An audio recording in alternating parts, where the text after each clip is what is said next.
நீங்கள் பேசிக்கொண்டிருந்தீர்கள். இன்று கரையோர மாவட்டம் என்கின்ற விடயத்தை கடைசி நேர பேச்சுவார்த்தையாக ஸ்ரீலங்கா முஸ்லிம் காங்கிரசும் அரசாங்கமும் பேசிக்கொண்டதாக சொல்லப்படுகிறது.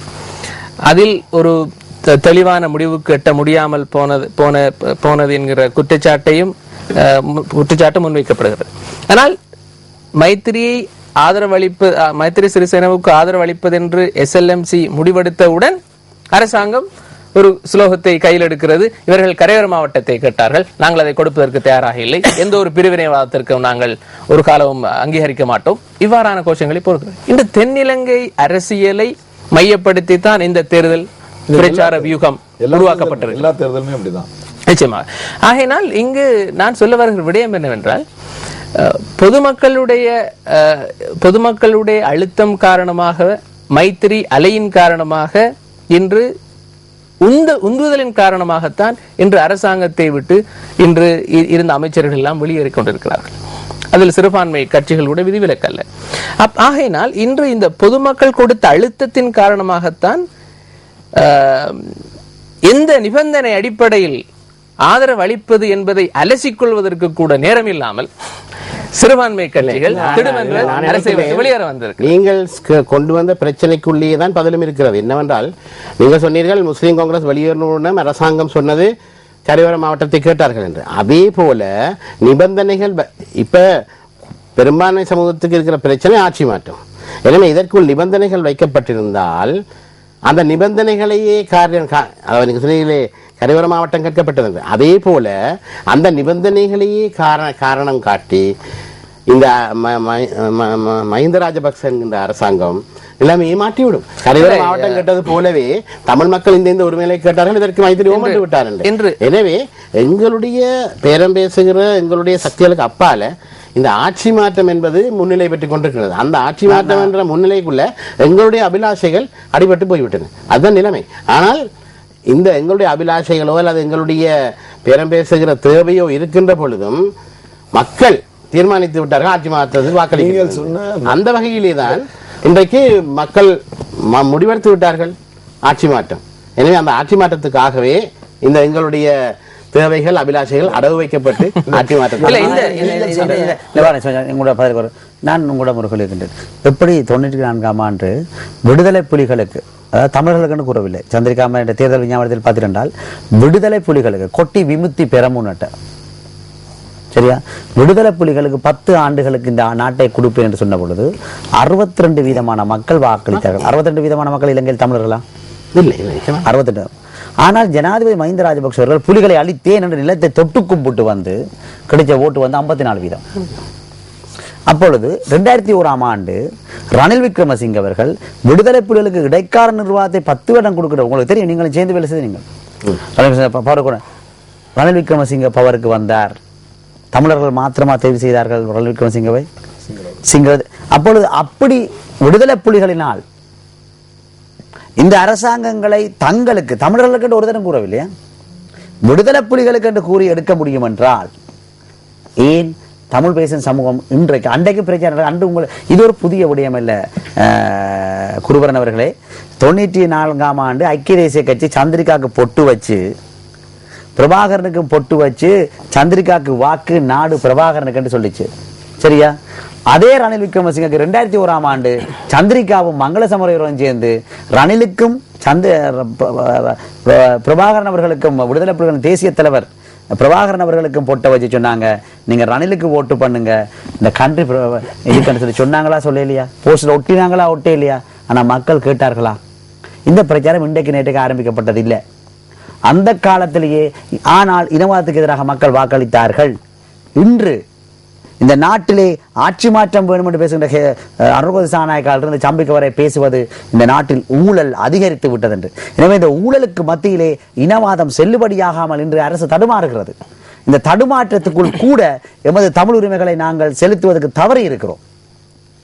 இன்று மக்கள், இன்று சிங்கள மக்கள் ஆட்சி மாற்றத்தை பற்றி கேட்கிறோம் என்றால், இன்று விடுதலை புலிகளை கொண்டார் என்று ஜனாதிபதிகள் மார்பு தட்டினாலும் மக்கள் அதை ஏற்றுக்கொள்ள தயாராக இல்லை. என்றால் இன்று ஊழல்கள் இன்று ஒருத்தரை கேட்டால் அந்த காரை ஏற்றுறார்களாம் என்கிறாங்க, இன்னொரு கேட்டால் சார் இவ்வளவு இந்த ரோட்டு போட்டல் இவ்வளவு காசடிச்சுட்டாங்க பேசுறாங்க. ஒரு தரம் நீங்க சொல்ற தமிழர்களுக்கு இந்த உரிமைகளை கொடுத்து விட்டாங்க கதை இருக்கிறதா? எனவே இந்த ஊழல் என்பது இந்த அரசை ஆட்டி வைத்திருக்கிறது. அந்த ஊழலுக்குள் இந்த ஆட்சி தடுமாறுகிறது. அந்த தடுமாற்றத்தில் கூட நாங்கள் எமது காய் நகரத்துகளை செய்யாமல் தவற விட்டதுக்கு காரணம் சொல்கிறோம்.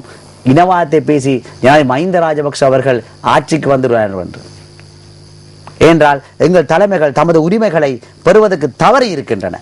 அதாவது உங்களுக்கு தெரியும், போன மின்னலிலே கூட நான் சொல்லியிருக்கிறேன். அன்றைக்கு நான் வந்த பொழுது அதாவது தமிழ் தலைமை தன்னுடைய அந்த வீரியத்தை இழந்திருக்கின்றது. இல்ல நீங்க அது தமிழ் தலைமை மாத்திரமல்ல ஐயா, நான் இன்று ஒரு விடயத்தை தொட்டு காட்ட வேண்டும். நான் நினைக்கின்றேன் கரையோர மாவட்டத்தை எடுத்துக்கொண்டால் யாரால் ஆரம்பிக்கப்பட்டது கரையோர மாவட்ட பிரச்சனை? இதில் ஒரு விடயம் இருக்கிறது என்னவென்றால், தந்தை செல்வா அவர்களை மென்ஷன் பண்ணி தந்தை செல்வா அவர்கள் காலத்திலே ஏற்றுக்கொள்ளப்பட்ட ஒரு விடயம். இதனை இப்பொழுது இந்த சிறுபான்மை அரசியல் வந்திருக்கிற பிரச்சனை என்னவென்றால், முன்னரெல்லாம் தேசிய கட்சிகளில் சிறுபான்மை தலைமைகள் இருந்த போது ரகசியமாக விடயங்களை பேசி முடித்து விட்டுத்தான் வெற்றி கொண்டாட்டத்திற்கு தான் மக்களுக்கு அறிவிப்பார்கள். ஆனால் இப்பொழுது சிறுபான்மை கட்சி அரசியல் தோற்றம் பெற்று கூர்ப்படைந்ததன் பிற்பாடு இந்த கருத்துக்களை கூறித்தான் மக்களுடைய வாக்குகளை பெற வேண்டியிருக்கிறது. கரையோர மாவட்டத்தை பொறுத்தவரையிலே பாராளுமன்றத்தில் எல்லா பெரும்பான்மை அமைச்சர்களுக்கும் பாராளுமன்ற உறுப்பினர்களுக்கும் எதிர்கட்சிக்கும் ஆளுங்கட்சிக்கும் சொல்ல வேண்டிய மிக முக்கியமான விடயம் என்னவென்றால், இது இலங்கையினுடைய ஒற்றையாட்சி தன்மைக்கு எந்த விதத்திலும் குந்தகம் விளைவிக்கின்ற விதத்திலே பங்கம் விளைவிக்கின்ற விதத்தில் இல்லை. இது ஒரு இயற்கையான நிர்வாகம் சார் பிரச்சனைக்கான தீர்வே ஒழிய. இன்று உதாரணத்துக்கு பார்த்தீர்களா இருந்தால், இன்று அம்பாறையிலே சம்மாந்துறை போலீஸ் ஸ்டேஷனுக்கு போய் சம்மாந்துறை போலீஸ் ஸ்டேஷனிலே இருக்கிற சிங்கள அதிகாரிகளிடம் தான் நாங்கள் எங்களுடைய தமிழ் பேசும் மக்களுடைய முறைப்பாடுகளை கூற வேண்டியிருக்கிறது. இது ஒரு இயற்கையான பிரச்சனை. இன்று எங்களுடைய கரையோர மாவட்ட பிரச்சனை வெறுமனே ஒரு நிர்வாகம் சார் பிரச்சனை. இது ஒரு நிர்வாகம் சார் பிரச்சனை என்பதை கோடிட்டு காட்டுகின்ற விதத்தில், உள்ளத்தை தொடுகின்ற விதத்தில் மாற்று பிரச்சார வியூகங்களை கொண்டு செல்ல வேண்டும் என்பது என்னுடைய பணிவான கருத்து. அதனை இன்று தமிழ் பேசும் மக்கள், இன்று அண்மையில் தமிழ் தேசிய கூட்டமைப்புடைய தலைவர் சம்பந்தன் அவர்களிடம் ஊடகவியலாளர்கள் இந்த கேள்வி எழுப்பிய பொழுது நாங்கள் அதை மழுப்பலின் விளைவாக பதில் இருந்தது. பகிரங்கமாக சொல்ல வேண்டிய கடமைப்பட்டிருக்கிறேன். அதை அவ்வாறு மழுப்பி சொல்ல வேண்டிய விடயம் அல்ல, தந்தை செல்வா அவர்களாலேயே முன்மொழியப்பட்ட ஒரு விடயம்.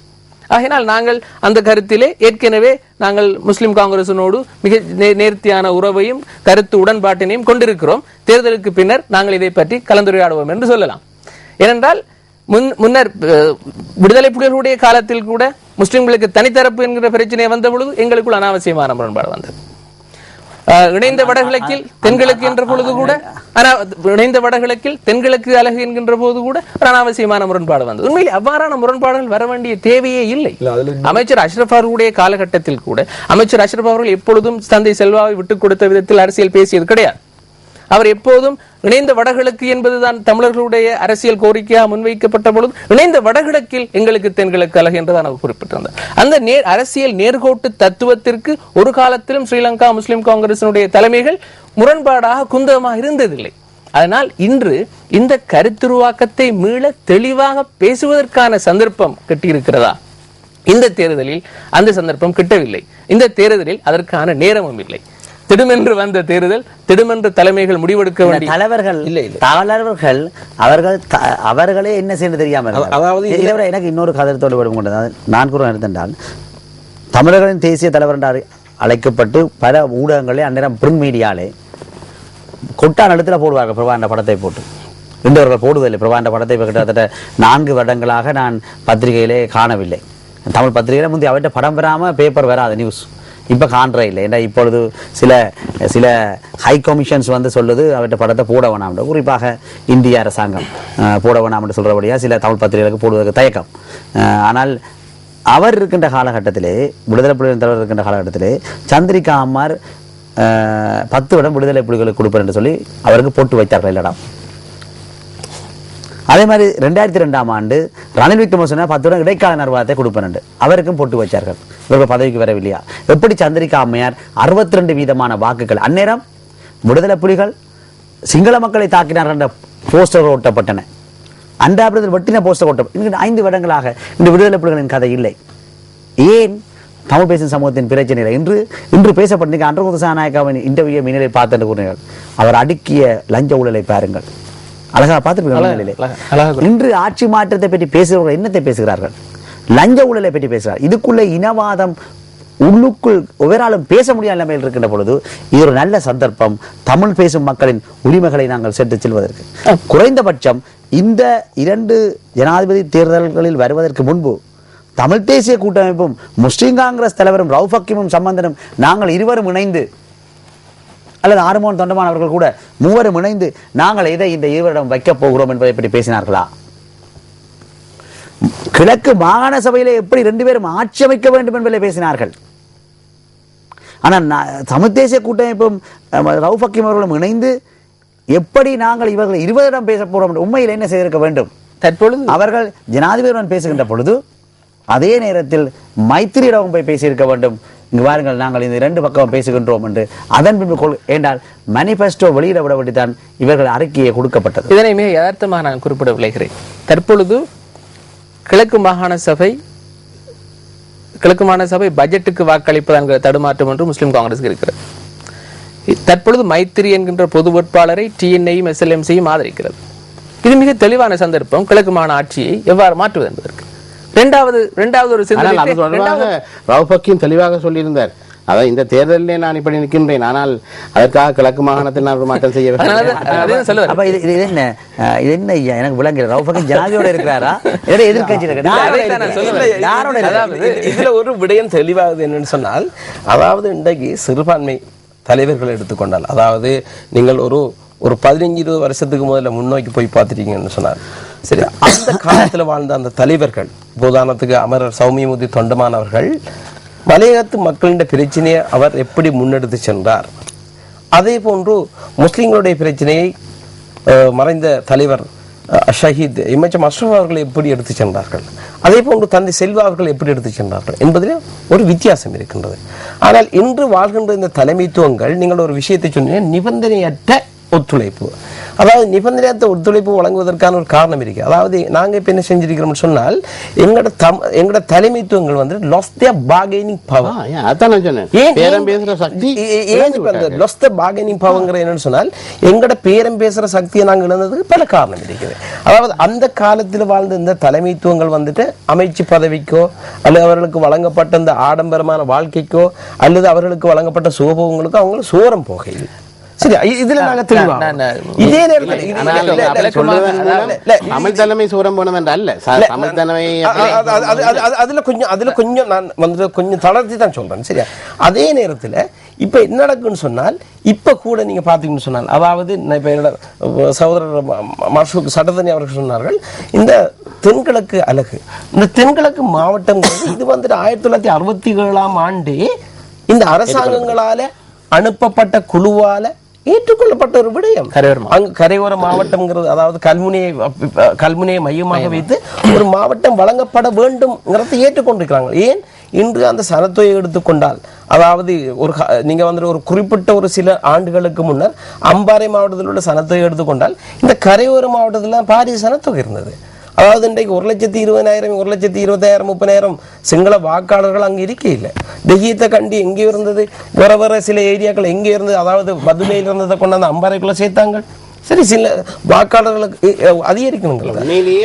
தென்கிழக்கு அந்த அழகை வைத்துத்தான் அஷ்ரப் அவர்களே ஹாபரை கொண்டு வந்தாலும் சரி, அல்லது தென்கிழக்கு பல்கலைக்கழகம் அழுத்தமான அவர் அதை ஒரு தனி அழகாக நான் சொல்ல அந்த அழுத்தமான கருத்து என்னவென்றால், இன்று டிஎன்ஏயும் எஸ்எல்எம்சியும் ஒரு பொது வேட்பாளரை ஆதரிக்கிறது. அரசை விட்டு முஸ்லிம் காங்கிரஸ் வெளியேறி இருக்கிறது. அரசை விட்டு முஸ்லிம் காங்கிரஸ் வெளியேறிய அதே நேரத்திலே கிழக்கு மாகாண சபையை தக்க வைத்துக் கொள்வதில் முஸ்லிம் காங்கிரசுக்கு ஒரு சவால் இருக்கிறது. இந்த அடுத்த ஜனாதிபதி தேர்தல் முடிய பாராளுமன்ற பொது தேர்தல் இருக்கிறது. இந்த பாராளுமன்ற பொது தேர்தலுக்கும் ஜனாதிபதி தேர்தலுக்குமான ஒரு விடயத்துக்கு வருகிறது. ஏன் தமிழ் தலைமைகள் இந்த தமிழர் பேசும் மக்கள் உரிமைகளை முன்வைக்கவில்லை என்றால் அவர்கள் சிந்திச்சு கொண்டிருந்தது நாங்கள் எப்படி பாராளுமன்றம் போறது என்று ஒழிய மைத்திரிட்டையோ மஹிந்த ராஜபக்சட்டையோ காய்ச்சி மேனிபெஸ்டோல என்ன போடுறேன் இல்ல.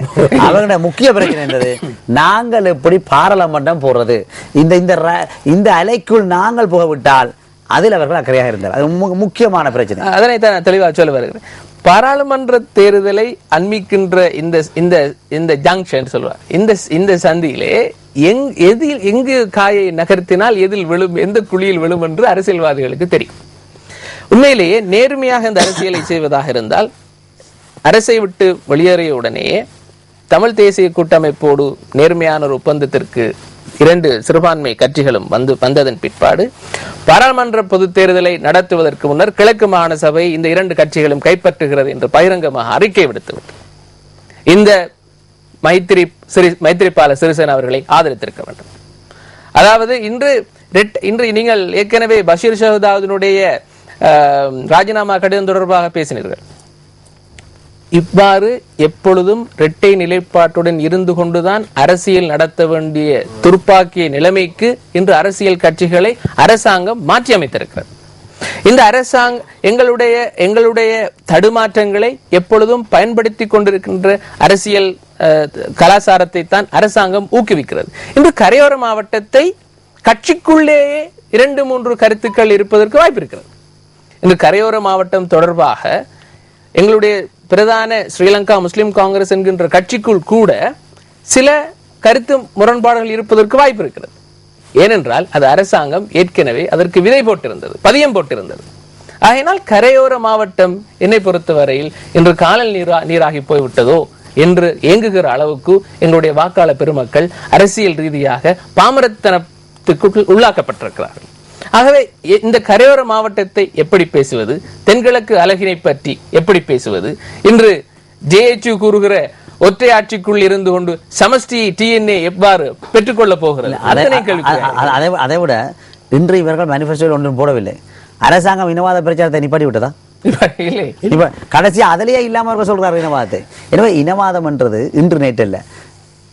ஜே.ஆர். ஜெயவர்தன அவர்கள் 1944ஆம் ஆண்டு கலனியில் போய் சொன்னார் தனிச்சிங்கள சட்டத்தை கொண்டு வர போறேன் என்று. பண்டாரநாயக் அவர்கள் 56ஆம் ஆண்டு எப்படி ஆட்சிக்கு வந்தார்? 24 மணி நேரத்துக்குள்ள கொண்டு வான்னு சொல்லி தான் பண்டாரநாயக்க வந்தார். அங்காலே ஒவ்வொருத்தரையும் பார்த்தீர்கள் தமிழ் மக்களுக்கு இனவாதம் பேசி இன்றைக்கு நேற்றைக்கு அல்ல. சுதந்திரம் கிடைக்கும் மட்டும்தான் தமிழனும் முஸ்லீம் சிங்களம் எல்லாம் உண்டு. சுதந்திரம் கிடைத்த நாளிலேயே முதலாவது வேட்டு டிஎஸ்என் ஐக்கிய கட்சியில் வந்து வைத்தது மலைய தமிழர்களுக்கு. என்ன செய்வாங்க போனீங்க? உண்மை. அதே மாதிரி அன்றிலிருந்து இன்று வரை சிறுபான்மை எப்படி நசுக்க முடியும் என்று இன்று பாருங்கள். ஒரு ஜனாதிபதி உறுப்பினர் எங்கிருந்து வந்திருக்கின்றார்? எந்த மாவட்டத்தை சேர்ந்தவர்? புலனறுவை. இந்த புலனறுவை யாரால் உருவாக்கப்பட்டது? அவர்கள் ஒரு விஷயம் திரு ரங்கா அவர்களே, திரு மைத்திரிபால சிறிசேன அவர்கள் ஒரு ஜனாதிபதி வேட்பாளராக வந்திருக்கிறாரு. யாரும் எதிர்பாராத தான் வந்திருக்கிறார். அவர் காந்தியுடைய படத்தையும் நெல்சன் மண்டேலா படத்தையும் போட்டு ஓட்டு கேட்கிறாரு. நான் ஒரே ஒரு கேள்வி கேட்க விரும்புகிறேன் இந்த விவாதத்தில். திரு மைத்திரிபால சிறிசேன அவர்கள் புலனறுவையில் எங்களுடைய கோயில், இந்து கோயிலெல்லாம் உடைச்ச பொழுது ஒரு வார்த்தை பேசியிருக்கிறாரா? அதுக்கு எதிராக நீங்க அதுக்கு பார்த்து சொல்லுங்க. இதுவரைக்கும் அவர் சொன்னதே கிடையாது. எங்கேயுமே அவர் அந்த மாவட்டத்தில் நீங்கள் ஒரு தவறாக ஒன்றை பார்க்கிறீர்கள். அதாவது மைத்திரிபால சிறிசேன என்பவர் ஒரு பெரிய உள்ளதை தானே காட்டுறது. உத்தமமானவர் என்றோ அரசியலில் இதுவரை எங்களை காப்பாற்றவர் என்றோ அல்ல. அதாவது அவர் இன்றைய ஆட்சி மாற்றத்துக்கு ஒரு கருவியாக பயன்படுத்தப்படுகின்றார் என்பதை தவிர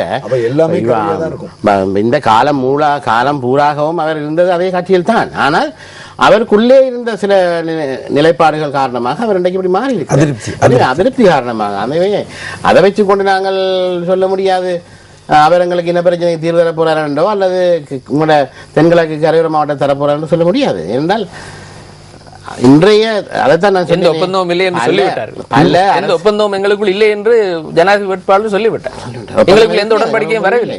உண்மையில சொல்ல போனால் நண்பர் அவர்கள் சட்டத்தரணி அவர்கள் சொன்னது போல அது முஸ்லிம் தலைமையாக இருக்கலாம், எங்களுடைய தமிழ் தலைமையாக இருக்கலாம்.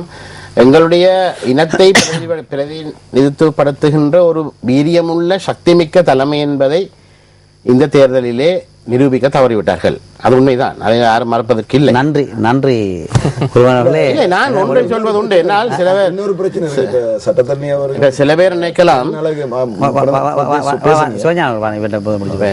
நான் என்ன சொல்கின்றேன் என்றால், அதற்காக மஹிந்த ராஜபக்ச பொறுத்த வரைக்கும் இந்த தமிழ் இனம் இந்த கடந்த காலங்களில் யுத்தத்திலும் சரி, யுத்தத்தின் பின்னரும் சரி, அதான் நான் போன முறை இந்த ஏதோ சொல்ல வந்து நீங்கள் என்னப்பா அந்த பெரிய மனுஷர் எல்லாம் கொண்டு வந்தீங்கள் என்று. அதாவது அவரை பொறுத்த வரைக்கும் அவர் இந்த யுத்தத்தின் பின்னர் நாங்கள் பட்ட கஷ்டம் துன்பம் துவண்டது தமிழ் மக்கள். அப்படி இருந்தும் கூட யுத்தத்துக்கு பிறகு ஒரு நல்லிணக்கத்தை ஏற்படுத்த தவறிவிட்டார். எனவே எந்த ஒரு காரணத்துக்காகவும் மஹிந்த ராஜபக்சவை ஆதரிக்கக்கூடிய தமிழ் மக்களிடையே இல்லை, தமிழ் மக்களால் முடியாது. இந்த அரசியல் பிரிகோட்டை பாருங்கள். சந்திரிகா அம்மையார் அவர்கள் யாழ்ப்பாணத்திற்கு சென்று, நாங்கள் உங்களுடைய எங்களுடைய இராணுவத்துக்கு தேவையான நிலங்கள் போக மீதத்தை திருப்பித் தருகிறோம் என்று சொன்னார். ஆனால் சந்தேகத்தின் பேர் இருக்கின்ற தமிழ் அரசியல் கைதிகளை விடுவிக்கிறோம் என்று இதுவரையில் எந்த தரப்பும் சொல்லவில்லை, இரு தரப்பும் சொல்லவில்லை. அதை பற்றி பேசப்படவும் இல்லை. ஒரு அடிப்படை பிரச்சனை, இவைதான் அடிப்படை பிரச்சனை. இதை விட எப்படி வாக்கு வாங்க தெரியும் என்று பாருங்கள். மிஸ்டர் சம்பந்தன் என்று சொல்லவில்லை சந்திரிகாமா, மிஸ்டர் பிரபாகரன் என்று சொன்னார். ஏண்டா சந்திரிகாமையாருக்கு தெரியும் மிஸ்டர் பிரபாகரன் என்று சொன்னா தான் யாழ்ப்பாணத்தில் வாக்கு வரும். மிஸ்டர் சம்பந்தன் என்று சொல்லவில்லை, உயிரோடு இருப்பவரை சொல்லவில்லை, இறந்தவர் என்று அரசாங்கம் கூறியதை சொன்னார்கள். சந்திரிகாமை அவர்கள் மிஸ்டர் பிரபாகரன் என்று தான் சொன்னார். சந்திரிகாமையாருக்கு தெரியும் மக்கள் எங்கு இருக்கிறார்கள் என்று, யாருடன் இருக்கிறார்கள் என்று சந்திரிகாமையாருக்கு நன்கு புரிந்து, தமிழரின் உணர்வுகளை புரிந்தவராக மக்கள் யாருடன் இருக்கிறார்கள் என்பதனை சந்திரிகாமையார் புரிந்திருக்கிறார். அதாவது இதுல இருந்து ஒரு தெளிவான ஒரு பாடத்தை நான் கற்றுக்கொள்ளக்கூடிய இருக்கிறேன்னு சொன்னால், அதாவது இப்ப நிபந்தனை ஒப்பந்தம் செஞ்சு ஏதோ ஒரு வகையில எந்த விதமான ஒப்பந்தமும் இல்லாம நிபந்தனை இல்லாம அன்கண்டிஷனல் சப்போர்ட் வழங்கி சரி, அதாவது நீங்க சொன்ன மாதிரி ஊழலுக்கு எதிரான ஆட்சியை கொண்டு வரதுங்கிறது ஒரு முக்கிய பாயிண்ட். இதுல வந்துட்டு முஸ்லிம்கள் எப்படி உடன்பட வேண்டிய தேவை இருக்குது. என்ன சொன்னால் எங்களை இஸ்லாமியத்துல குர்ஆன்லயே இருக்குது, கூறப்பட்ட விடயம் இருக்குது. அந்த வகையில நாங்க வந்துட்டு ஒத்துழைப்பு வழங்கி ஓகே இப்படி கொண்டு வந்ததுக்கு பிறகாவது, அதாவது தலைமைத்துவங்கள், நான் இதை கடந்த மின்னல்ல கூட கூறியிருந்தேன், அதாவது இந்த கூறப்பட்ட இந்த கிழக்கு கரையோர மாவட்டத்தை இப்ப இல்ல திவினக்கும சட்டம் மூலம் கொண்டு வந்து நிறைவேற்றுற நேரமே இதை கேட்டான் பெற்றிக்கலாம். இப்போ வந்துட்டு இதுக்கு ஜிஎல்பிரிஸ் வந்துட்டு பார்லிமெண்ட்ல நாங்க வந்துட்டு இதை பில் பாஸ் பண்ணணும் அந்தந்த கதையெல்லாம் சொல்லி இருக்க வேண்டிய அவசியம் இல்லை. ஏன்னா அந்த நேரம் கூட உங்களுக்கு வந்துட்டு புடி இருந்தது. அதே நேரம் இப்போ இது கடைசியா இப்போ எலெக்ஷன் டைம்ல இதை கேட்டுக்கொண்டிருக்கிறது, இப்போ டைம் இல்லை, அது இல்லை, இதுல இந்த காலம் தாழ்த்த வேண்டிய தேவையில்லை, இது எப்பயோ கேட்டுக்கலாம். இனிமேலாவது இந்த அரசியல் தலைமைத்துவங்கள் வந்துட்டு இப்படி கேட்க வேண்டிய சந்தர்ப்பத்தை விட்டுட்டு அவங்க வந்துட்டு எங்களுக்கு இத்தனை கேபினட் மினிஸ்ட்ரி, இத்தனை டிப்யூட்டி மினிஸ்ட்ரி, இத்தனை என்னென்ன தர வேணும், இந்த மினிஸ்ட்ரி தர வேணும் கேட்கறத விட்டுட்டு மக்கள் அந்த பிரச்சனையை பற்றி பேச வேண்டிய தருணம் இருக்குது. அதை வந்துட்டு நான் நினைக்கிறேன், இப்ப தமிழ் மக்களுக்கு ஏதாவது கொடுக்கக்குள்ள முஸ்லிம் மக்களோ அல்லது முஸ்லிம் மக்களுக்கு கொடுக்கக்குள்ள தமிழ் தலைவர்களோ இழுபறை இல்லாம இந்த ரெண்டு தலைமைத்துவங்களும் ஒத்துமைப்படணும். அதே மாதிரி மலையத்து மக்களோட பிரச்சனையும் சரி, அந்த சிறுபான்மை மக்கள் எங்களுக்குள்ள நாங்க பேசி தீர்மானிச்சு நாங்க இதை வந்துட்டு மொத்தம் அரசாங்கத்திலேயே அல்லது ஆட்சி அமைக்கிறார்கள்ட்ட கேட்கும் போது இது நாங்க அடையக்கூடிய ஒரு வாய்ப்பு இருக்குன்னு நான் அழகை பத்தி பேசுற நேரம் ஒரு தொலைபேசி. ஹலோ வணக்கம். ஹலோ வணக்கம். மாளிகைக்காடு சதாத் மாத்தறையிலிருந்து அன்பர் முஸ்வா அவர்கள்ட்ட ஒரு கேள்வி உண்டு. இந்த கரையோர மாவட்டம்ங்கிறது வந்து என்ன என்று சொல்லி ஒரு தெளிவான ஒரு விளக்கம் ஒன்று கொடுத்தால்தான் ஏனைய சிறுபான்மை கட்சிகளோ அல்லது பெரும்பான்மை கட்சிகளோ அதுக்குரிய ஆதரவு வழங்கும் என்று நான் நினைக்கிறேன். உங்களோட பேர் என்ன? உங்களோட பேர் என்ன? உங்களோட பேர் என்ன? ஒரு தெளிவான விளக்கம் ஒன்று உங்களோட பேர் என்ன? உங்களோட பேர் என்ன? மாத்தறை சதாத், மாளிகைக்காடு மாத்தறை சதாத். நன்றி நன்றி. இல்ல இப்ப இந்த கரையோர மாவட்ட அழகை பத்தி நீண்ட காலமா இங்க பேசிக்கிட்டு இருக்கிறாங்க. அதுல ஒரு இன்னொரு விஷயம் ஒன்று இருக்குது என்னன்னு கேட்டா, கிழக்கு மாகாணத்துல கல்முனையில ஒரு தமிழ் பிராந்தியம் ஒன்று கேட்டு தனி அழகு ஒன்று கேட்டுக்கிட்டு ரொம்ப காலமா இருக்கிறாங்க. அதுக்கு கூட ஒரு இணக்கப்பாடு இல்லை அங்க உள்ள தமிழ் தலைவர்களுக்கு முஸ்லிம் தலைவர்களுக்கு இடையில. இதுதான் எங்க நிலை. கொடுக்கிறவர்கிட்ட வாங்கக்கூடிய சூழ்நிலை நாங்க இல்லை. ஆகையினால தான் எங்களுடைய ஒரே தலைமைத்துவத்துக்கு நாங்க இருக்கோம். அதாவது தற்பொழுது இந்த ஜனாதிபதி தேர்தலுக்கு பின்னர் கிழக்கு அரசியல் தான் சூடு பிடிக்கும். என்னுடைய வருகிறேன், உங்களுடைய ஏதாவது நீங்க சொல்ல முற்பட்டீங்க. என்னுடைய இல்ல, நான் சொல்ல வந்தது என்னவென்றால், எதிர்காலத்திலேயும் இந்த முஸ்லீம் தலைமையும் தமிழ் தலைமையும் குறிப்பிட்ட முக்கியமான விடயங்கள் ஒன்றுபட்டு செயற்பட வேண்டிய ஒரு தேவை இருக்கின்றது. அதை கண்டிப்பாக செய்தாக வேண்டும். அதற்கு முஸ்லீம் புத்திஜீவிகளாக நீங்கள் தான் அழுத்தத்தை கொடுக்கணும். ஏனென்றால் நான் தமிழ் புத்திஜீவிகள் ஒன்றை நீங்கள் பாருங்க அவர்களே, நான் நினைக்கிறேன் ஒரு காலகட்டத்திலே சரத் பொன்சேகா அவர்களை ஆதரிக்கிற விடயத்தில் விக்னேஸ்வரன் அவர்கள் வெளியிலே இருந்து புத்திஜீவியாக சொன்னார், இல்லை நாங்கள் அதை ஆதரிப்போம் என்று. இன்றைக்கு நினைக்கிறேன் விக்னேஸ்வரனுக்கு பிறகு தமிழ் புத்திஜீவி வருதுன்னு கருத்து சொல்றதுக்கு முன் வர்றது இல்லை. நீங்க சொல்ற மாதிரி நானும் அழைப்பு விடுகின்றேன், தயவுசெய்து புத்திஜீவிகள் வந்து சொல்லுங்கள் என்றுதான். எனவே தமிழ் புத்திஜீவிகளுடைய அமைதியை நாங்கள் பார்த்து கொண்டிருந்தால் எதுவும் நடக்க போறதில்லை. என்னால் கிழக்கு மாகாணம் உருவாக்கப்பட்ட பொழுதே நாங்கள் ஒன்றுபட்டிருக்க வேண்டும், ஒன்றுபட்டு அதை ஏற்படுத்தி இருக்க வேண்டும். அந்த அந்த அந்த மாகாண சபை உருவாக்கப்பட்ட பொழுது என்னால் அதை நாங்கள் தவற விட்டு விட்டோம். இது எதிர்காலத்தில் நினைக்கிறேன் இன்று பார்த்தீங்கன்றால் எப்படி அழகாக இருந்திருக்கும். இன்று பாருங்கள், மைத்திரிகளின் கேம்பெயின்லே சம்பிகரணவக்கர், ரணில் விக்ரமசிங்க இவர்கள்லாம் இருக்காங்க. ஆனால் அந்த சரத் பொன்சேகா, சந்திரிகா மேல அதே மேடையிலே ரவுஃப் ஹக்கீமும் சம்பந்தனும் இருந்திருந்தால் குழந்தை யாழ்ப்பாணத்தில் அதான் நடக்கவில்லை. ஏன் இரா சம்பந்தனும் ரவுஃப் ஹக்கீமும் சேர்ந்து ஒரு 2 பேரும் ஒரு ஆளை ஆதரிக்கிறார்கள்? ஏன் அவர்கள் இருவரும் சேர்ந்து ஒரு மேடையை அலங்கரித்திருக்க கூடாது? இன்றைக்கு அம்பாறையில் தேங்காய் பூவும் புட்டும் என்பார்கள். அம்பாறையில் சாய்ந்த மருது அங்கால என்ன காரதீவு அடுத்தது சொல்லுங்க. காரதீவு தமிழ் ஏரியா, அங்கால நிந்த ஊர் முஸ்லீம் ஏரியா, முஸ்லீம் அடுத்தது பாண்டிருப்பா மாறி மாறி வருகின்ற பொழுது இன்றைக்கு சம்பந்தன் ஐயாவும் ரவுஃப் ஹக்கீம் அங்க ஒரு மீட்டை மைத்திரிபாலக ஆதரவளிப்பதில் கூட இவர்கள் பிரிந்து நிற்கிறார்கள்.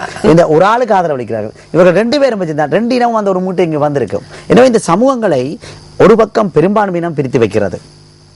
அது நாங்கள் சிறுபான்மை தலைவர்களும் எப்படி இந்த சமூகங்களை பிரித்து வைக்கலாம்? இவன் மலையக தமிழன், இவன் முஸ்லீம், நான் வடகிழக்கு தமிழன் என்று பிரித்து வைத்தனூடாக தங்கள் பாராளுமன்ற ஆசனங்களையும் அமைச்சு பதவிகளையும் தக்க வைக்கிறார்களே ஒழிய, தமிழ் தேசிய கூட பாராளுமன்ற ஆசனங்களை தக்க வைக்கிறது, முஸ்லீம் காங்கிரஸ் அமைச்சு பதவிகளை தக்க வைக்கிறது. ஆனால் இன்று வரைக்கும் ஒரு வேலை திட்டம் இல்லை. இந்த மைத்திரிபால அவர்களின் ஒரு ஸ்டேஜில் கூட 2 தலைவர்களையும் எங்களை காண முடியவில்லை. அதை விட கிழக்கு மாகாண சபையில் ரவுஃப் ஹக்கீம் பிரிந்த பின்பு நான் கிழக்கு மாகாண சபையில், அதாவது இவர்களுக்கு 2.5 வருஷத்துக்கு பிறகு இந்த அரசாங்கம் கொடுக்கணும் உறுதிமொழி வழங்கினது. ஏன்னா முஸ்லீம் காங்கிரஸ் தான் முதலமைச்சராக இருக்கணும். அதையே தராமல் நான் இருக்கிற முஸ்லீம் நஜீப் அவர்களுக்கு நான் ஆதரவளிப்பேன் ரவுஃப் ஹக்கீம் சொல்வதனூடாக ஒரு காலை ஜனாதிபதியின் மஹிந்த ராஜபக்ஷ அவர்களின் அரசாங்கத்துக்கு ஆதரவளிப்பதும், மற்றொரு காலை மைத்திரிபால அவர்களின் 2 போட்ல நிற்கக்கூடிய ஒரு நிலைமையை காணக்கூடியது. எப்படி இன்னொரு தெளிவு என்னன்னு கேட்டா, கௌரவத்துக்குரிய சட்டத்தரணி அவர்கள் சொன்னார்கள், மக்கள் அலையினால அவர்கள் போய்விட்டார்கள். நான் உங்கள்கிட்ட ஒரு கேள்வி கேட்கிறேன். பள்ளிவாசல்கள் உடைத்த பொழுது முஸ்லிம் மக்கள் எல்லாருமே சொன்னாங்க இந்த அரசாங்கத்துக்கு விரோதமாக இருக்கக்கூடாது, வெளியே வாங்க. யாரும் வரலையே, எல்லாம் உள்ளதான் கடைசி வரைக்கும் அனுபவிச்சு தான் இருந்தீங்க அமைச்சர் பதவியில. அது வந்து காரணம் இல்ல, சரியான காரணம் கிடையாது. அதுக்கு உண்மையில உங்களோட விளக்கமான பரப்பு உண்மையில் அந்த நேரம் வந்திருந்தால் என்ன நடந்திருக்கும்? இல்ல தம்புல நாங்கள் நேரம் ஒரு செக் பண்ணி போட்டு வரணும்.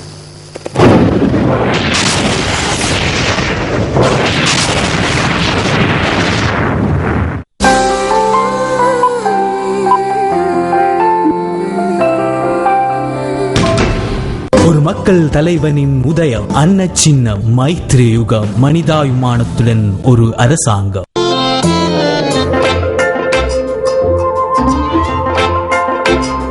சக்தியின் 3 முடிச்சு மெகா தொடர்களுக்கிடையில் கேட்கப்படும் கேள்விகளுக்கான சரியான விடைகளை PKS இடைவெளி பதில் என்பவற்றை குறிப்பிட்டு 7788க்கு SMS அனுப்பி PK திரைப்படத்தினை பார்க்கும் இலவச வாய்ப்பினை பெற்றுக் கொள்ளுங்கள்.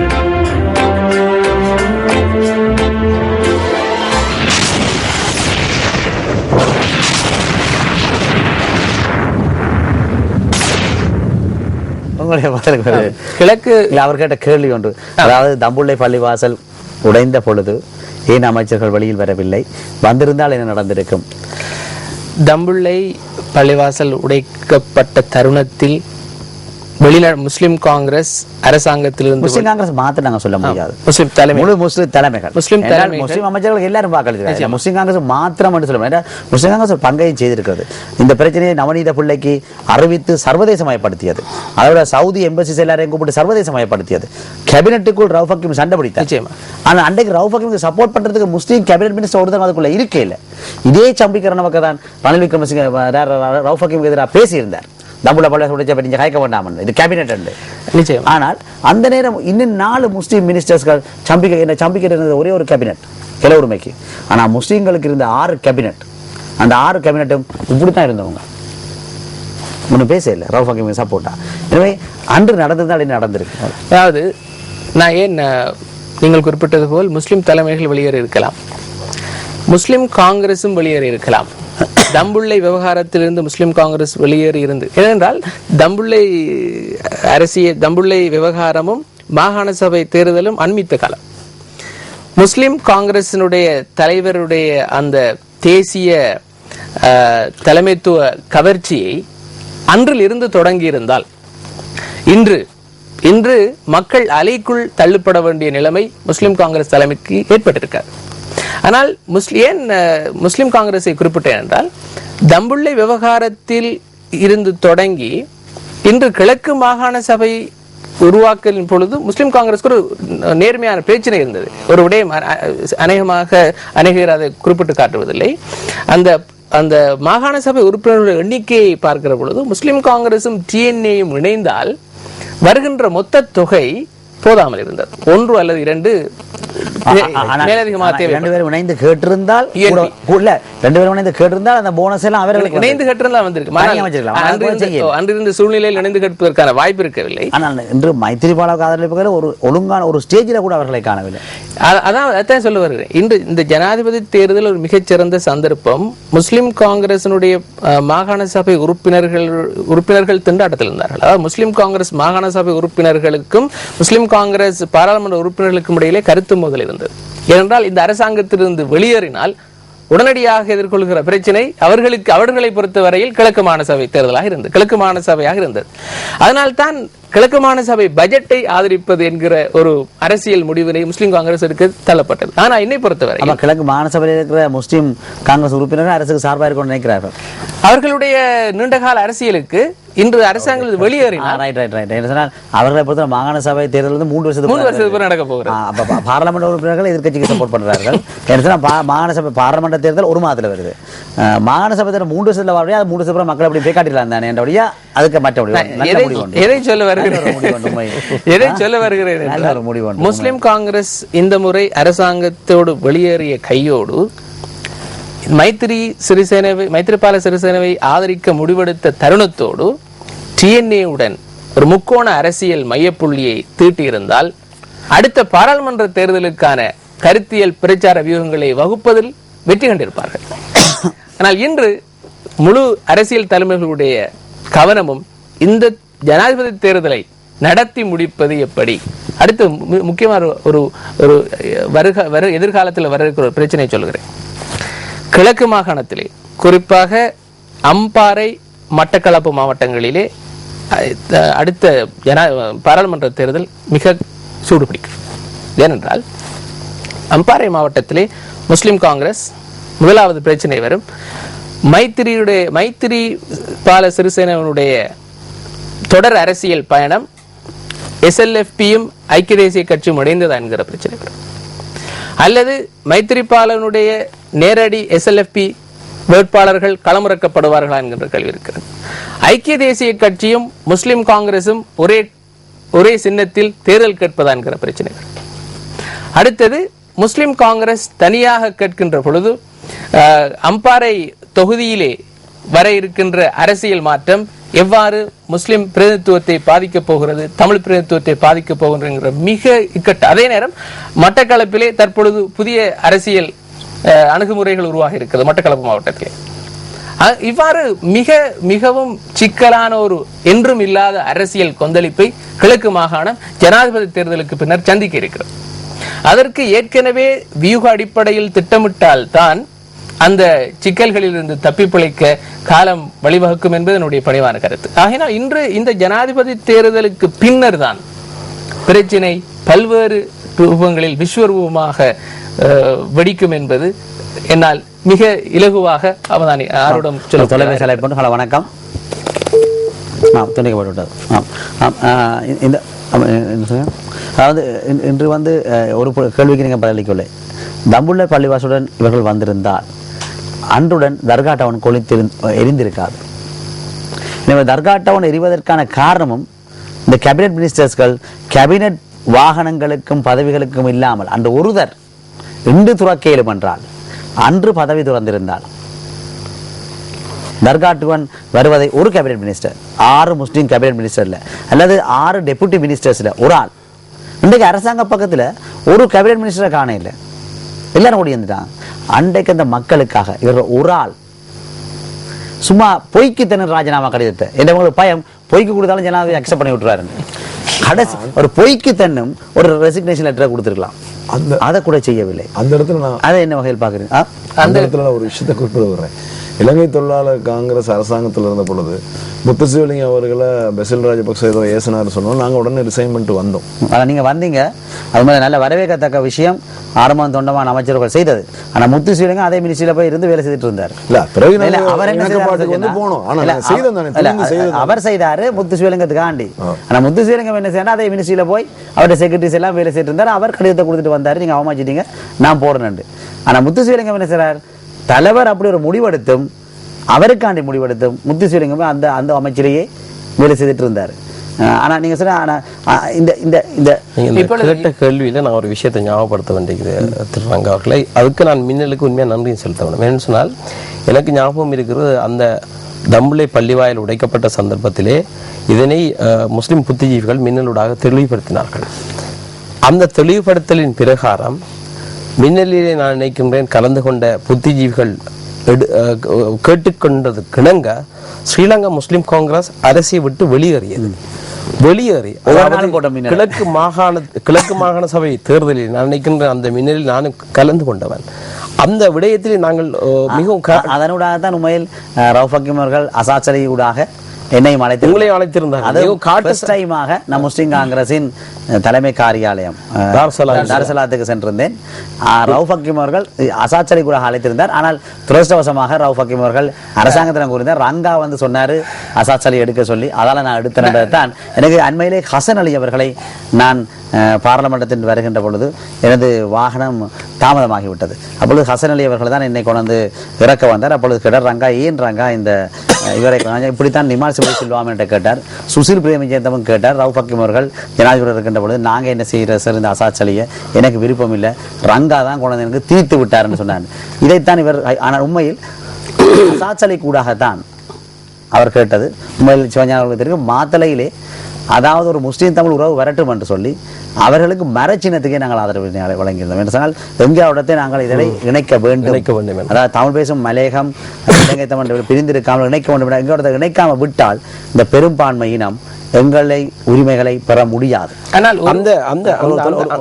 அந்த காலப்பகுதியில் எனக்கு நன்றாக ஞாபகம் இருக்கின்றது, ஸ்ரீலங்கா முஸ்லிம் காங்கிரசுடைய தலைமைத்துவம் அதே போன்று இந்த முஸ்லிம் அமைச்சர்கள் அனைவரும் அரசாங்கத்தின் இந்த பள்ளி உடைப்பை எதிர்ப்பாக, அதாவது கிழக்கு மாகாணத்திலே ஆட்சியை அமைக்க வேண்டும், முஸ்லிம்கள் வந்துட்டு அதுல முஸ்லிம் முதலமைச்சர் வர வேண்டும் என்பதிலே முஸ்லிம் காங்கிரசின் பிரச்சாரம் எவ்வாறு அமைந்திருந்தது என்றால் அரசுக்கு எதிரானதாக.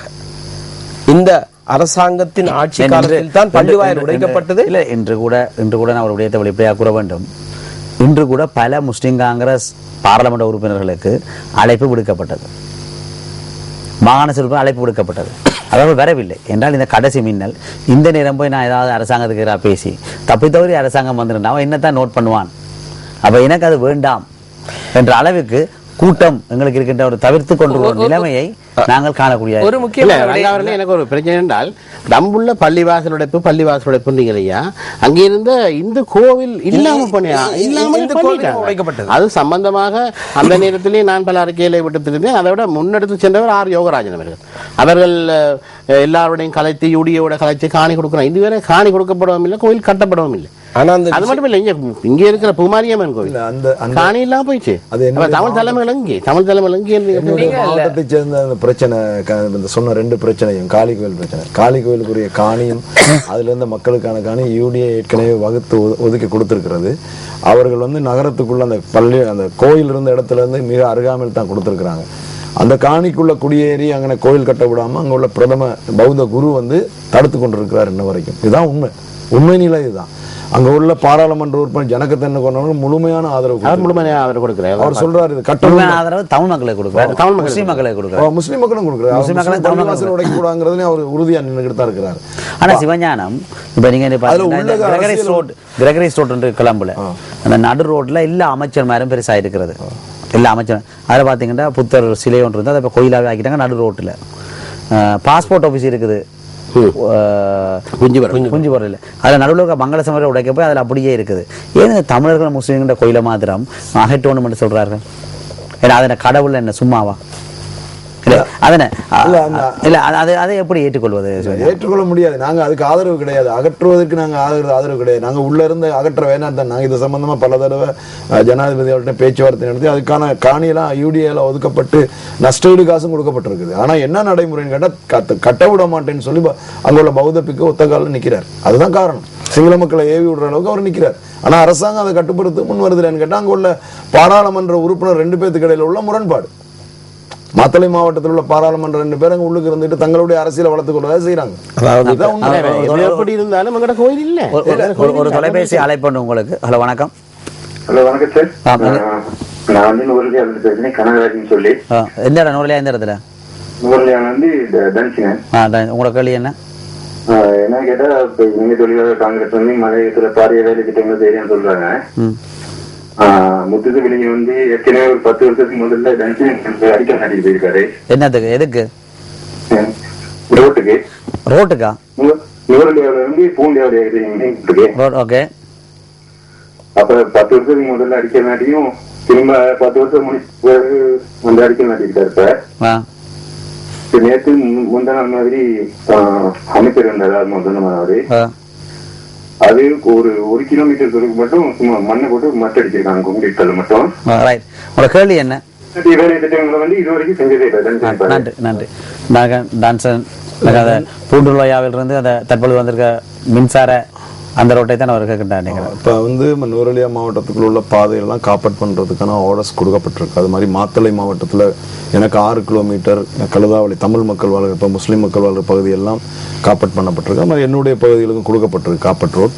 இப்போ அவர் சொன்ன மாதிரி அந்த பாதை சீரமைக்கப்பட்டிருக்குன்னா அது காப்பட் போடக்கூடிய அந்த சீரமைப்பு தான் நடந்திருக்குது. அப்போ அதுக்கு அதை செய்வாங்க, எதிர்காலத்தில் செய்வாங்கன்னு தான் என்னுடைய நம்பிக்கை. நீங்கள் பேசுவாங்க. அதாவது இப்போ என்ன சிவஞானம் ஐயா சொன்னாங்க வந்துட்டு இந்த கோயில்களுக்கும் அதே மாதிரி பள்ளி வாயில்களுக்கும் இடம் ஒதுக்கப்பட்டிருக்கிறதாக. இந்த ஒதுக்கப்பட்டிருக்கிற இடத்தை ஒரு பௌத்த மதகுரு தடுக்க முடியுமாக இருந்தால் அதாவது அவர் சட்டத்தை கையில் எடுக்கின்றார். இதே விடயத்தை தான் நான் நினைக்கின்றேன் தமிழ் விடுதலை புலிகளின் தலைவர் வேலுப்பிள்ளை பிரபாகரன் எடுத்தது. ஆகவே வேலுப்பிள்ளை பிரபாகரன் அவர்கள் சட்டத்தை கையில் எடுப்பது தவறாக இருந்தால் யார் சொன்னது தவறு? அரசாங்கம் ஏன் அவரை கொண்டது? நாங்க சொல்லுவோம், அரசாங்கம் அவரை கொண்டதற்கான காரணம் அதே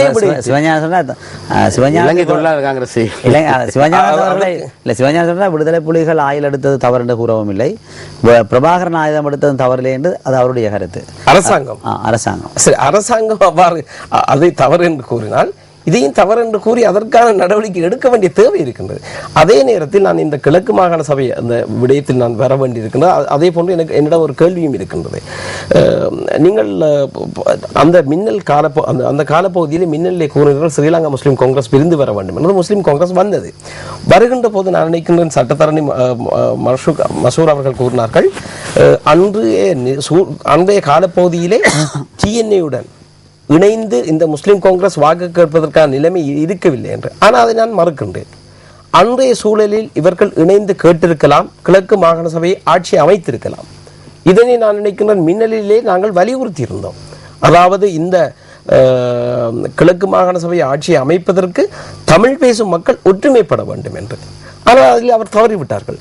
ஏனென்று சொன்னால் அவர்கள் முன்வைத்த காரணம், இந்த கிழக்கு மாகாண சபையை ஆட்சியை அமைக்கின்ற சந்தர்ப்பத்தில் முஸ்லிம்கள் தமிழ் மக்களுடன் சேர்ந்து ஏனைய பகுதியிலே வாழ்கின்ற முஸ்லிம் மக்களுக்கு பிற இன்னல்களை ஏற்படுத்தலாம் என்று நான் நினைக்கிறேன். ஆனால் அந்த விடயத்தில் நான் நினைக்கின்ற ஒரு மாற்று கருத்தை நான் உடையவனாக இருக்கின்றேன். அவர்கள் அவ்வாறு கிழக்கு மாகாண சபையை அமைப்பதற்கு அரசாங்கத்துடன் இணைந்த சந்தர்ப்பத்தில் தான் தர்காடாவுடைய பள்ளி வாயில் உடைக்கப்பட்டது. ஆகவே அரசாங்கத்துடன் இணைந்திருந்ததற்காக தர்காடாவின் பள்ளி வாயில் உடைப்பை நிறுத்த முடியவில்லை. ஆனால் அதே நேரத்தில் நான் நினைக்கிறேன் கிழக்கு மாகாண சபையிலே ஆட்சி இந்த தமிழ் பேசும் மக்கள் ஒற்றுமையாக அமைத்திருந்தால் அரசாங்கத்திற்கு அங்கு ஒரு எச்சரிக்கை கொடுக்கப்பட்டிருந்தாங்க. அதே போன்று முஸ்லிம் சமூகத்தில் இருந்த அமைச்சர்கள் அந்த சந்தர்ப்பத்திலே பிரிந்து வந்திருந்தால் தர்கா டவுன் மாத்திரமல்ல, அண்டாபுரத்திலே இன்னும் மையங்கணையிலே இவ்வாறான பல பள்ளி வாயில்கள் உடைப்பை நிறுத்தி இருக்க முடிந்திருக்கும். ஏனென்று சொன்னால் அவர்களுக்கு ஒரு காட்ட வேண்டிய சூழ்நிலை இருந்து அந்த காலப்பகுதி ஜெனீவா பேச்சுவார்த்தை நடைபெற்றுக் கொண்டிருந்த காலப்பகுதி அவர்கள் சர்வதேசத்திற்கு காட்ட வேண்டிய தேவை இருந்தது. சிறுபான்மை மக்கள் எங்களிடம் இருக்கின்றார்கள் என்று.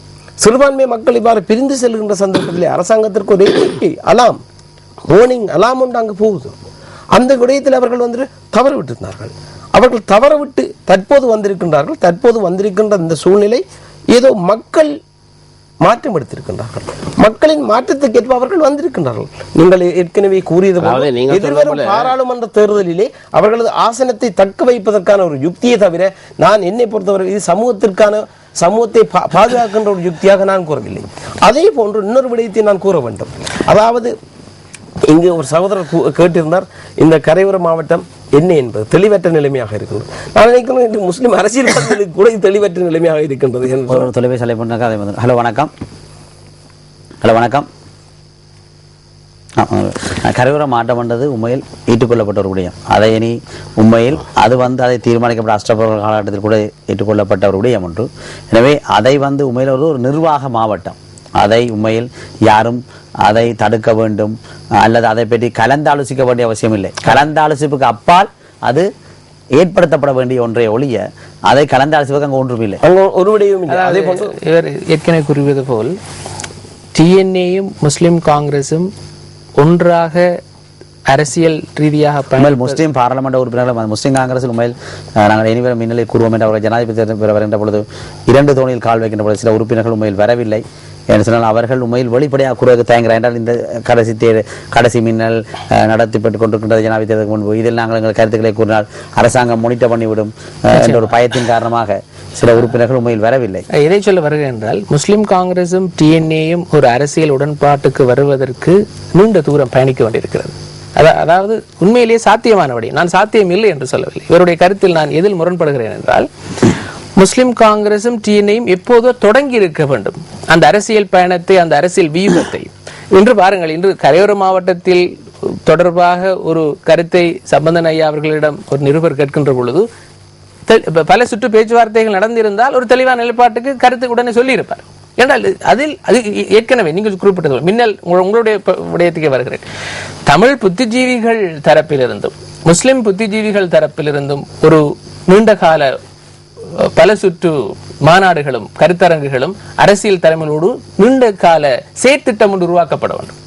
தமிழ் புத்திஜீவிகளுடைய பங்களிப்பு இல்லாமல் வெறுமனே சம்பந்தன் ஐயா மாத்திரம் ஒரு தீர்மானத்துக்கு வர முடியாது. முஸ்லிம் புத்திஜீவிகளோடும் முஸ்லிம் மக்களுடைய சராசரி நாளாந்த வாழ்க்கை அரசியல் சூழலை 2 சமூகமும் பரஸ்பர புரிந்துணர்வை கட்டியெழுப்பதற்கு நீண்ட செயற்திட்டங்கள் செய்ய வேண்டியிருக்கிறது. இதில் ஒரு விடயத்தை நான் குறிப்பிட விளைகிறேன். நீங்கள் சொன்னது போல எனக்கு நினைவிருக்கிறது 1985ஆம் ஆண்டுக்கு பின்னர் கிட்டத்தட்ட 3 ஆண்டுகளுக்கு மேலாக நான் அப்பொழுது அகில இலங்கை தமிழ் காங்கிரஸிலே என்னுடைய தலைவர் குமார் பண்ணமலுடன் பங்கு பெற்றிருக்கின்றேன். சிராபஸ்தியிலே தொடர்ச்சியாக முஸ்லிம் தலைவர்களும் நாங்கள் தமிழ் தலைவர்களும் தொடர்ச்சியாக பேசினோம். ஆனால் அந்த அதாவது தொடர்பற்ற ஒரு முடிவுக்கு நாங்கள் வரவில்லை. நல்ல ஒரு விடயத்தை இவர் கூறினார். இதான் மௌலானவர்களே, எனக்கு முன்ன 2000 ஆண்டுலேருந்து பஷீர் சவுதா, சுரேஷ் பிரேமச்சந்திரன், சிவாஜி லிங்கம், ரவுஃப் ஹக்கீம், சம்பந்தன், ரவுஃப் ஹக்கீம் எல்லாம் போட்டு டிஸ்கஸ் பண்ணியும் தேநீர் நடந்துவார்கள் பார்லிமெண்ட்ல ஒன்றா இருந்து. நாங்கள் 2 கட்சிகளும் தீர்மானித்தோம். 14 வருடங்களாக இந்த 2 கட்சிகளுக்குமே ஒரு உடன்பாட்டுக்கு வர முடியவில்லை என்றால் இவர்கள் எப்படி சந்திரிகா அம்மையாரிடமோ ரணில் விக்ரமசிங்கிடமோ மஹிந்த ராஜபக்ஷடமோ மைத்திரி பாலநிலையோ இவர்கள் போய் உரிமையை கேட்க போகிறார்கள்? இவர்கள் இருவரும் பேசி இவர்களுக்குள்ளேயே ஒரு முடிவு வரவில்லை. இருவருமே ஒரு உரிமையை எதிர்பார்க்கிறவர்கள், இருவரும் உரிமையை எதிர்பார்க்கிறார்கள். இருவருக்கும் பசி இருக்கிறது. ஆனா இருவற்ற பசியிலும் சாப்பாடு என்ன வேணும், இடியப்பமா புட்டென்றாலே சண்டை. இவர்கள் போய் எனக்கு கடையில எப்படி வாங்க போகிறார்கள்? கடைக்கு போவதற்கு முன்பே நாங்கள் என்ன மரக்கறி சாப்பிடுறாங்களா அல்லது மாமிசம் சாப்பிடுறாங்களா என்பதே தீர்மானிக்கப்படவில்லை. ஆனால் 14 வருட பேச்சுவார்த்தைகள் என்று சிலர் சொல்கிறார் 30 வருட யுத்தத்தில் விடுதலை புலிகள் ஒன்றையும் பெறவில்லை என்று. ஆனால் இந்த நாட்டிலே சந்திரிகா அம்மையாரை, அதாவது இனவாதம் பேசி அரசியல் வந்தவர்களை விடுதலை புலிகளுக்கு ஆட்சி கொடுத்து நாங்கள் பதவிக்கு வந்தவர்களாக மாற்றினார்கள் விடுதலை புலிகள். ஆனால் இன்று தமிழ் தலைமைகளும் இந்த முஸ்லிம் தலைமைகளும் குறைந்தபட்ச மேனிபெஸ்டோவை தமிழில் அடிக்கக்கூட தயங்கி இருக்கின்றன. இந்த இரு தலைவர்களும் இன்று டக்ளஸ் தேவானந்த் அவர்கள் அங்கு வந்து கூறுகின்றார், தமிழிலே மேனிபெஸ்டோவை காணவில்லை என்று. இல்லை நண்பர், ஒன்றை நாங்கள் புரிந்து கொள்ளணும் என்னவென்றால், அந்த மேனிபெஸ்டோ அடிக்கப்பட்ட நேரத்தில் கூட இரு தலைமைகளும் முடிவெடுக்கவில்லை. இரு தலைமைகளும் அப்போ இணைவதாக முடிவெடுக்கவில்லை. எனவே அங்கே பேரம் பேசுறதுக்கு யாருமே இருக்க இல்லை. அப்ப ஆனா பேரம் பேசுறாங்களோ இல்லையோ, தமிழ் மக்கள் வாக்களிக்கணும் என்ற இரு தலைவர்கள் ஒரு விஷயம் உங்களுக்கு தெரியும். நீங்க எஸ் ஓனோதான் சொல்லலாம். ரணில் விக்ரமசிங்க அவர்கள் இந்த நாட்டிலே ஜனாதிபதி தேர்தலில் போட்டியிடுவதற்கு தனது எல்லா ஆயுதங்களையும் செய்தார். ஆனால் ரணில் விக்ரமசிங்கே தெரியாது மைத்திரிபால வரப்போறாரு. ஆனால் சம்பந்தனையாக்கு தெரியும். ஏற்கனவே பேச்சுவார்த்தை நடத்தியிருந்தார் சந்திரிகாவுடன். எனவே சம்பந்தனையா அவர்கள் தான் எல்லாருக்கும் முதல் இந்த நாட்டின் எதிர்க்கட்சி தலைவருக்கு தெரிவதற்கு முன்பு மைத்திரிபாலன் அவர்கள் ஆட்சிக்கு வருவார் தெரிவது ரா சம்பந்தனையா அவர்களுக்கு. ரா சம்பந்தனையா அவர்கள் போய் கூறினார் ரணில் விக்ரமசிங்கக்கு, நான் உமக்கு ஆதரவளிக்க மாட்டேன் என்று. அப்பதான் ரணில் விக்ரமசிங்க நான் அந்த தேர்தலில் இருந்து, ஆனால் அந்த நேரம் இருந்து அதாவது இலங்கை ஜனாதிபதிக்கு தெரியவில்லை. தன்னுடன் இருந்தவர் போப்புராணி ஜனாதிபதி சகோதரன் புலனாய்வு பிரிவின் பெரிய ஒரு நாயகனாக தன்னை வர்ணித்துக் கொண்டிருக்கிறார் கோட்டாபய ராஜபக்ஷ. அந்த கோட்டாபய ராஜபக்ஷவுக்கு முடியவில்லை இந்த எங்கட தொலைபேசிகளை, இந்த அமைச்சர் தொலைபேசியெல்லாம் ஒட்டு கேட்டு ஒரு யூனிட்டை போட்டு வச்சிருக்கார் பாதுகாப்பு செயலாளர். அந்த பாதுகாப்பு செயலாளருக்கு இந்த மைத்திரிபாலனே ஒட்டு கேட்க முடியவில்லை. இவர்தான் பாதுகாப்பு செயலாளர் இந்த நாட்டின் கோட்டாபய ராஜபக்ஷ. ஆனா மற்றவை எல்லாரையும் வடிவா பார்த்து இவன் எங்க போறான் வாரான்னு சொல்லி எங்கட பாராளுமன்ற உறுப்பினர்கள் இந்த என்ன ஊடகவியலாளர்களை பார்த்து இவன் எங்க போறான், இந்த அமைச்சர் எங்க போறான்னு சொல்லி அதை பார்க்கிற இந்த கோட்டாபய ராஜபக்சக்கு முடியவில்லை. இந்த மைத்திரிபாலவும் ராஜித சேனாரட்னம் என்ன செய்கிறான்னு பார்க்கல. ஆனா சம்பந்தனையா ஒருபடி வேலை சென்று தார் ஜனாதிபதி தேர்தல் போட்டியிடப்பட்ட ஒரு வருடங்களுக்கு முன்பே அவர் அந்த தீர்மானித்து விட்டு நம் சந்திரிகாமையுடன் இணைந்து அப்படி தீர்மானித்த தலைமை அந்த மைத்திரிபால வருகின்ற பொழுது அதை தமிழ் மேனிபெஸ்டோவை போடுவதற்கு தயங்கி விட்டார்கள். அதான் இந்த ரணில் விக்ரமசிங்க கூட தெரியும். ரணில் விக்ரமசிங்க கூட சொல்லியிருக்கார் அண்மையிலே, ஏன் நீங்கள் போட்டியிடவில்லை, நான் என்ன செய்வது, தமிழ் தேசிய கூட்டமைப்பு எனக்கு ஆதரவளிக்க தயங்கியது. சம்பந்தன் நேரடியாக வந்து சொன்னார். இந்த சிங்கள பத்திரிகைகள் கூட இது வந்திருக்கிறது. எனவே இன்று நாங்கள் பார்க்க வேண்டிய ஜனாதிபதி தேர்தலிலே சிறுபான்மை இனத்தின் வாக்குகள் தீர்மானிக்கப்பட்டு விட்டது. அதை நான் சொல்லவில்லை, ரவுஃப் ஹக்கீம் அவர்கள் சொல்லியிருக்காங்க. நாங்கள் 2 வருடங்களுக்கு முன்பு சொன்னோம், சிறுபான்மை இனத்தின் வாக்குகள் யாருக்கென்று தீர்மானிக்கப்பட்டு விட்டது. உங்களுக்கு பாராளுமன்றத்தில் இன்னும் ஒரு முறை இருக்க வேண்டும் என்றால் நீங்கள் தீர்மானித்துக் கொள்ளுங்கள் என்றோம். அதுதான் இருந்த பெட்டிகளை தூக்கி கொண்டு அந்த சுனாமி வந்த நேரம் எப்படி மக்கள் ஓடினார்களோ அப்படி ஓடி வந்து இந்த கட்சிகள் அங்கே வந்து குந்திக் கொண்டிருக்கின்றன தலைமைகள். ஆனால் எங்களுடைய பாதையில் இன்று பலர் வந்து அன்று ஒரு ஆயுத போராட்டத்தை நடத்தி கொண்டு விடுதலை புலிகளால் இந்த ஒரு இதை சாதிக்க முடியும் என்றால் ஏன் இன்று இருக்கின்ற தமிழ் தலைமைகளால், தமிழ் பேசும் தலைமைகளால் இதை சாதிக்க முடியவில்லை? அன்று அஷ்ரப் அவர்களுக்கு உறுதியாக சந்திரிகாக கூற முடியும் என்றால், என்னுடன் உனது விளையாட்டை நிறுத்திக்கொள், அடித்த போஸ்டர்கள் எல்லாரையும் ஒட்டாதே, என் படத்தை போட்டு சந்திரிகா அம்மையாருக்கு சொல்லக்கூடிய அதிகாரம், அந்த தகுதி அஷ்ரப் அவர்களுக்கு இருந்தது. இன்று ஓடுற பஸ்ஸில் போய் ஏற வேண்டிய நிலைமையாக இன்று இருக்கின்ற ஒரு மைத்திரிபால அவர்களை ரவுஃப் ஹக்கீம் அவர்களோடு சந்தித்து பேசி நாங்கள் இந்த உடன்பாட்டுக்கு வந்தோம், இதற்கு பிறகு ஆதரவு போக முடியலை, நேரடியா பிரசுக்கு போறார்கள். அவரை சக பேருந்து அவர் இருக்கிற எந்த கூட்டத்தில் இருக்கிறார் அந்த கூட்டத்தில் பஸ்ஸில் ஓடி போயிடுறார்கள்.